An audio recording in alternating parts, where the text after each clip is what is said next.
林水拿顺兴村的大高分线是农民灌溉用水的来源，居民要顺产水嘛要行边仔的路。也毋过这条圳沟真久无疏浚，边仔嘛拢发杂草，唔但歹看嘛危险，希望相关的单位赶紧来改善。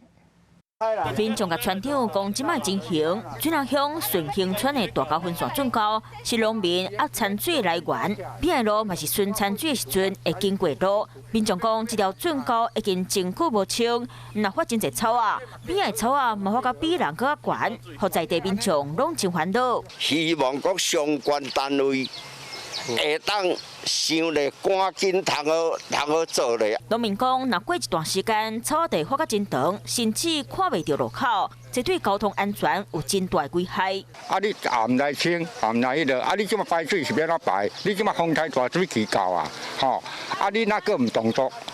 你要叫这农民安怎生活？农田水利署分林管理处工作站讲，工程已经发包落去做，不过因为落雨的关系，空换时间，天气若变好，得紧动工。